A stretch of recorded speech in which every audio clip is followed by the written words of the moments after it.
Hi, I'm John from Our Home from Scratch, and in this video I'm going to show you how to make a miter saw stand.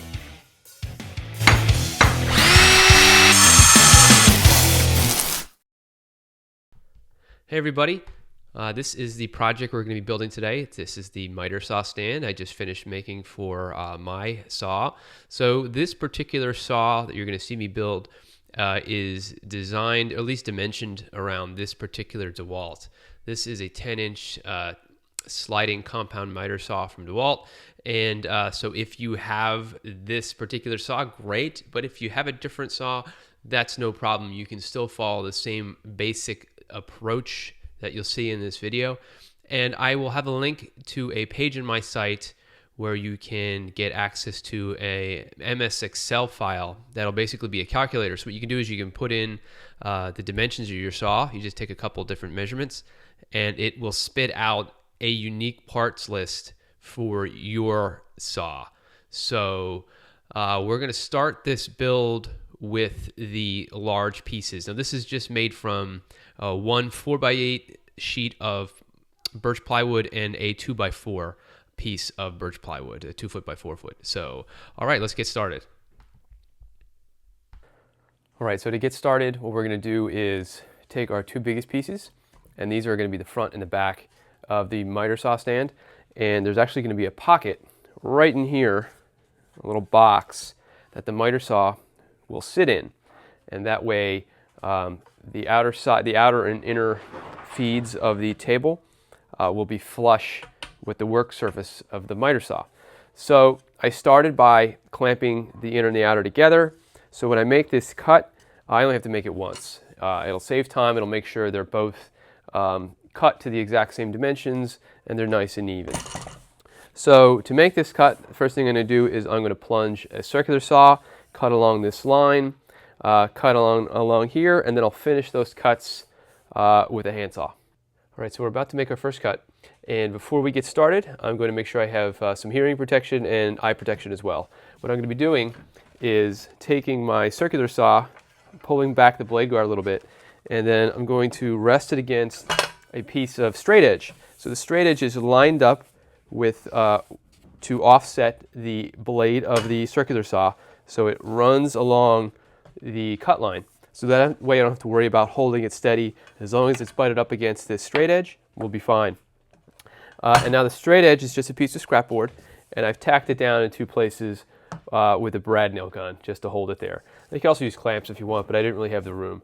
So, and I have to make sure the depth of my circular saw blade is deep enough to cut through both pieces of wood. All right, so let's get started.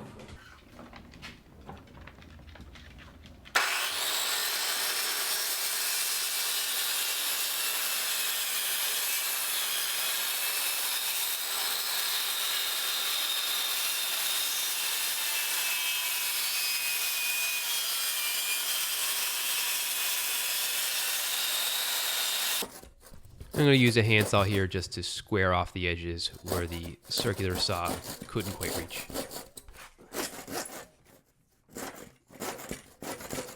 So now that the large pocket has been cut out of both of these, I've taken apart the clamps and pulled them apart so you can see one from the other.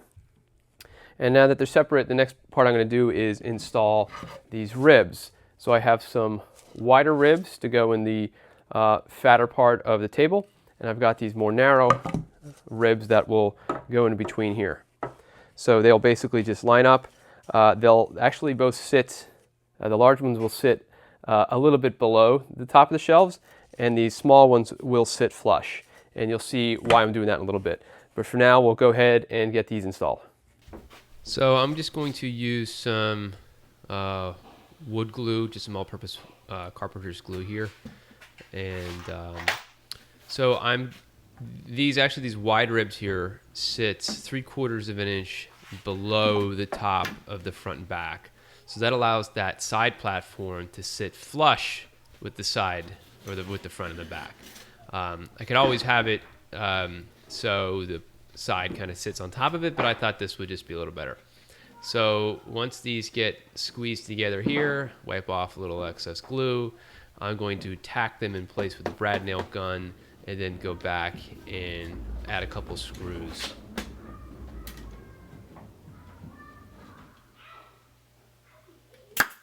All right, so to assemble this middle section, this is where the saw sits. It's supported by these shorter ribs. And actually, they sit flush with the front and back, and then the platform will sit on that one. It's a little different than the side, but you could do this however you wanted to, really. So they will get glued and attached to the larger ribs, and then there'll be a small center rib in the middle. So there's 3 large ribs on each side, and then 3 small ribs in the center. All right, so you can see from that shot. All right, now I'm going to be attaching the platform where the saw will sit on. And now you can see why it's important to have both a middle and a side. So this middle platform is supported all the way around. So a little bit of wood glue, and then I'll drop this saw support piece right in place there. And I'm just going to square it up with the sides and the front, and then I'll use a couple brad nails to tack it in place until the glue sets. I won't use any screws for this part. So that's pretty much how you assemble the whole middle section between the front and the back. Not too hard. So now that we finished the platform, I've gotten it out of the way, and we're going to work on the legs. Now the legs are just some pieces of plywood, 3/4 inch, and what I'm going to do is add some pocket screws to one, so it'll join another leg piece like a right angle design. And then each of these boards will get some pocket screws on the top and on the bottom. The top will allow it to connect to the actual miter saw stand, and the bottom pocket screws will allow it to attach to some plywood pads where we'll install our caster wheels. So to make this process easier, what I'm going to do is use 2 drills ready to go. I've got one with my pocket screw bit on it, and I've got another one, an impact gun, with my square bit drive for going through it. So 4 of these boards, actually 8 pieces, because each leg is 2 pieces. 4 of the boards will get pocket screws on one side and up top, and the other 4 will just get them on the top, or the top and the bottom. All right, so we'll get started with these.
All right, so now we have the miter saw station flipped over, and at this point of the installation, you can see I did a couple foot pads and these caster wheels.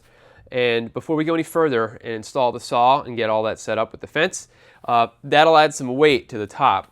And to keep the legs from splitting out or coming apart, we're going to add these front braces, and they're just a long piece of plywood and with a couple pocket screws on each end, and they're just going to connect the front legs and the back legs to each other. And then between the side legs, we'll also install a couple of these, and they'll just go right in there. So I'll add some glues and some pocket screws, and then our legs and bottom will be ready for the saw.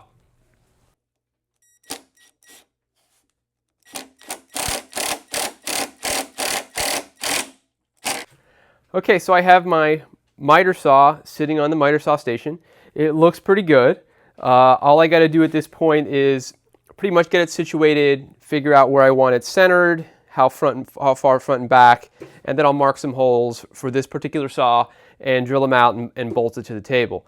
One thing you may notice is that there is a good amount of gap on either side of the saw between where the table starts. So up here, we'll have a piece of plywood, same as over here, and that'll run to right around here, and it'll be the same level as the top of this saw. So if you're using a different saw, your dimensions are going to be different in terms of the table overall, but I'm going to make an Excel spreadsheet so you could put in your saw dimensions and you can come up with your own set of plans. But you will notice this gap, and the reason for that gap is when I swing this miter saw around, if I didn't have a space here, this saw extension here, this little arm, would bump right into the table. So with that gap, it doesn't do that. But you can imagine if this were right here, this would be banging right into it. So I thought that was a necessary feature to incorporate. Same thing on this side. All right, so I'm going to go ahead and get this attached. All right, so at this point I've installed my miter saw here. I've got it bolted in the front and then screwed down into the back. It's centered pretty well. And I've dropped in my two side feed tables. So they sit flush, they actually go into the framing. And before I attach them, I'm going to need to put a groove right down the middle of each of these.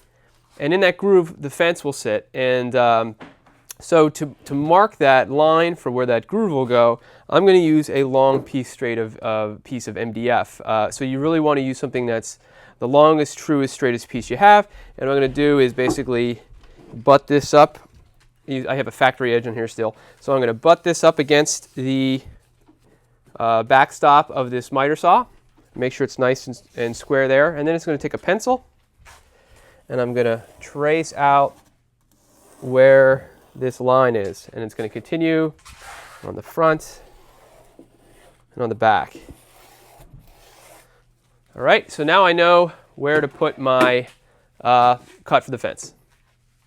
So to cut my groove for my fence, I set up a stop block here, clamped it down from the right distance for where I want the groove to be, and I'm using my router bit, my plunge router assembly, with a 3/4 inch wide groove cutting bit. Okay, so I'm about to make a mistake here, and I want to make sure you do this right when you do it. I'm pulling the router from the right to the left here when I'm doing this, and that's actually a mistake. When you're working with a freestanding router like this, you actually want to pull it from the left to the right. That's just the way the router rotates. Now, it's the opposite of a router table because the router is flipped upside down. Router tables, you go from right to left. So with our groove cut and our side panel, all we have to do now is throw down some glue. You can also screw it if you want, but I'm just going to stick with the glue. And then we're going to lay down these boards.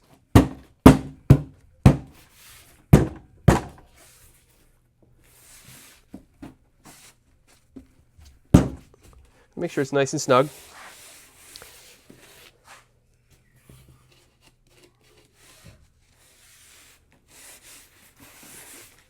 Then I'm going to take some more glue, put in our groove,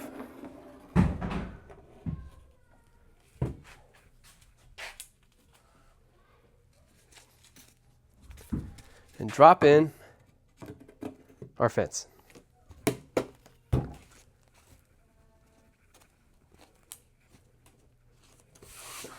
Now to make sure this fence stays square to this work surface, we'll install a few right angle pieces along the back with a little bit of glue and some brad nails. So that's it for this build. If you want to make your own, check out the link in the description, and you'll be able to get access to the Excel file for your own saw dimensions, as well as the post that goes along with this video. So thanks for watching, and we'll see you later.